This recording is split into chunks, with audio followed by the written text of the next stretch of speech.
BJP को ये नहीं लगेगा कि हमारी सिचुएशन ग्राउंड पे बेहतर है, मजबूत है, तब तक जम्मू कश्मीर के अंदर चुनाव नहीं होंगे। तो करगिल के लोगों ने जो कल एक तमाचा जो बीजेपी के मुंह पे मारा है, उससे मुझे लगता है कि अब इलेक्शन जम्मू कश्मीर में और डिले होंगे। आवाम जो है बेसब्री से इंतजार कर रही है उस दिन का जिस दिन भाजपा को यहाँ से निकाल सके। लद्दाख की आवाम ही आपको एक मैसेज दे रही है कि हमें भाजपा की जरूरत नहीं है, हमें नेशनल कॉन्फ्रेंस पे एतबार है। 5 सीटें क्यों नहीं जीतेंगे जम्मू कश्मीर से? जम्मू कश्मीर के अंदर 5 पार्लियामेंट्री कॉन्स्टिट्यूंसीज हैं, तो आपको तो ये कहना चाहिए कि हम पांचों की 5 जीतेंगे। वो 3 की बात क्यों कर रहे हैं? मैं तो ये समझता हूँ 3 तो दूर की बात है, 1 सीट भी अगर वो जम्मू कश्मीर के अंदर निकाल लें तो वो बहुत बड़ी बात होगी। तो आप इस मुल्क को एक ऑटोक्रेटिक मुल्क जो है वो डिक्लेयर कर दीजिए। उसके बाकी हिस्सों के अंदर डेमोक्रेसी है, तो जम्मू कश्मीर के साथ इतना भेदभाव क्यों?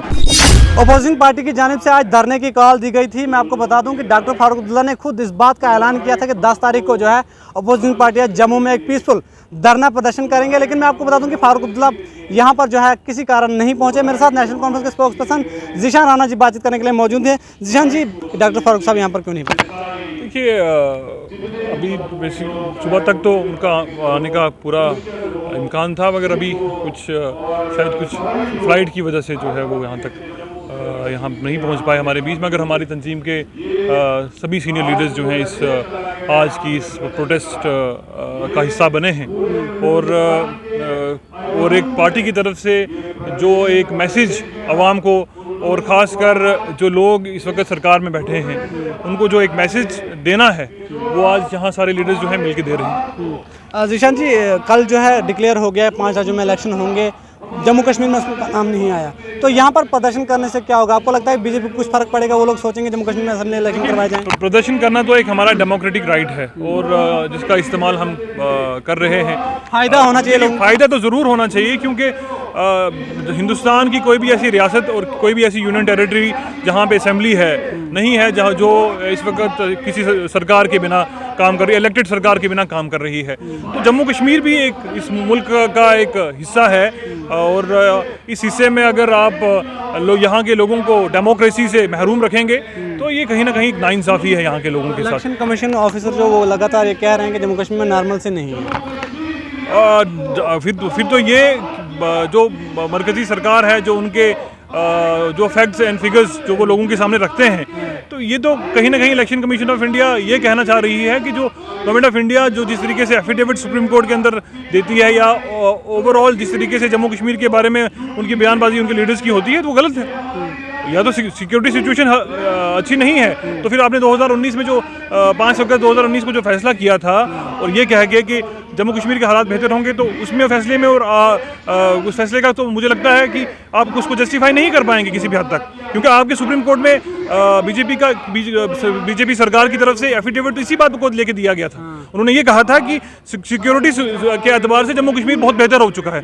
मगर इलेक्शन कमीशन ऑफ इंडिया जब ये कहती है कि जम्मू कश्मीर के अंदर चुनाव नहीं हो सकते क्योंकि यहाँ पे सिक्योरिटी सिचुएशन जो है वो बेहतर नहीं है, माहौल नहीं है इलेक्शंस का, तो ये कहीं ना कहीं एक सवालिया निशान खड़ा होता है गवर्नमेंट की फाइंडिंग पे। बीजेपी से जब भी सवाल पूछा जाता है वो कह रहे हैं इलेक्शन कमीशन ने करना है, लेकिन इलेक्शन कमीशन कह रहे हैं कि हमें ग्रीन सिग्नल नहीं मिल रहा है कि सिक्योरिटी का सूरत हाल क्या है, वो मरकज़ की बात। हम भी जानते हैं कि इलेक्शन कमीशन ऑफ इंडिया को जब तक गवर्नमेंट ऑफ इंडिया क्योंकि जो बीजेपी की सरकार है, जब तक वो नहीं कहेंगे और जब तक बीजेपी को ये नहीं लगेगा कि हमारी सिचुएशन ग्राउंड पे बेहतर है, मजबूत है, तब तक जम्मू कश्मीर के अंदर चुनाव नहीं होंगे। और जो करगिल के लोगों ने जो कल एक तमाचा जो बीजेपी के मुंह पे मारा है, उससे मुझे लगता है कि अब इलेक्शन जम्मू कश्मीर में और डिले होंगे, क्योंकि अब एक मैसेज जो एक नैरेटिव जम्मू कश्मीर के लोगों के अंदर बन रहा है वो ये है कि भाजपा ने जिस तरीके से लोगों का इस्तेमाल किया पिछले 9 सालों में, अब जम्मू कश्मीर की आवाम जो है बेसब्री से इंतजार कर रही है उस दिन का जिस दिन भाजपा को यहाँ से निकाल सके। लेकिन बीजेपी कह रही है कि हमारी कामयाबी है, लद्दाख में एक वक्त में बीजेपी का नाम नहीं होता, हमने 2 सीटें जीती हैं। देखिए, कहने की बात है,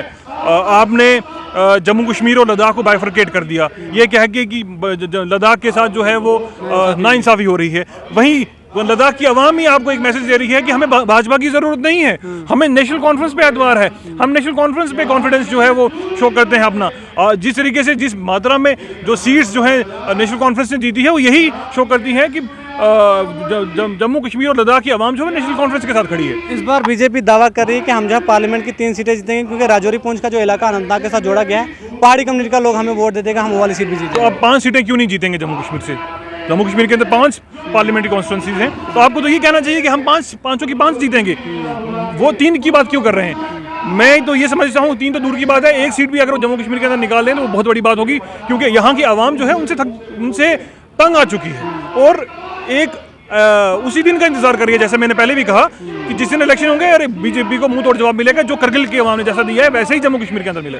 रविंद्र रैना कहते हैं कि जम्मू कश्मीर में करप्शन खत्म हुआ है, 24 अक्टूबर के बाद मरकज से बड़े बड़े लीडर आएंगे और लोगों को हम जो डेवलपमेंट बीजेपी ने करवाई वो काम करवाएंगे। करप्शन में मैं समझता हूँ कि जम्मू कश्मीर का इस वक्त पहले फहरिस्त पे जो अगर कोई है तो वो जम्मू कश्मीर है, क्योंकि पिछले 5 सालों के अंदर जो आप देख रहे हैं कि इलेक्टेड गवर्नमेंट यहाँ पे नहीं है और उसके ना होने की वजह से ब्यूरोक्रेसी जिस तरीके से जम्मू कश्मीर को चला रही है, मैं समझता हूँ कि करप्शन का लेवल जो है बढ़ता जा रहा है। तो इसको कंट्रोल करने के लिए, लोगों की प्रॉब्लम्स को कम करने के लिए एक इलेक्टेड सरकार का होना बहुत ज़रूरी है, ताकि यहाँ पे लोगों के मसाइल, लोगों की प्रॉब्लम्स, लोगों के इश्यूज़ जो है एड्रेस किया जाए। मगर जब तक ब्यूरोक्रेसी है, जब तक, तो देखिए, या तो आप इस मुल्क को एक ऑटोक्रेटिक मुल्क जो है वो डिक्लेयर कर दीजिए, या तो आप कहिए कि डेमोक्रेसी इस मुल्क में नहीं रहेगी, ऑटोक्रेसी रहेगी, तो हम समझेंगे कि ठीक है, इसका कोई अब इलाज नहीं है, तो हम अपनी ज़िंदगी उसी तरीके से बसर करेंगे। मगर जब मुल्क के बाकी हिस्सों के अंदर डेमोक्रेसी है तो जम्मू कश्मीर के साथ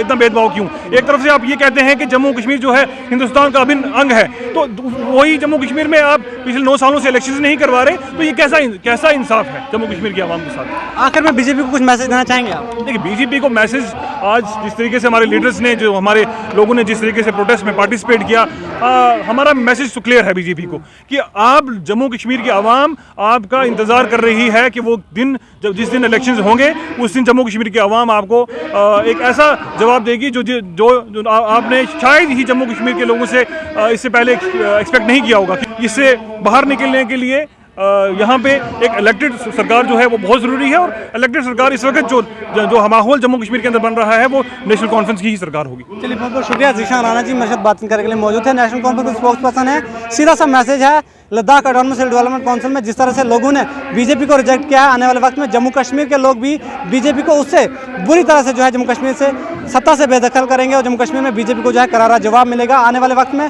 देखना ये जरूर होगा कि लोग क्या कुछ फैसला लेते हैं। बहरहाल आप लोगों की क्या कुछ राय है, आप लोग अपनी राय कमेंट बॉक्स में जरूर दीजिए।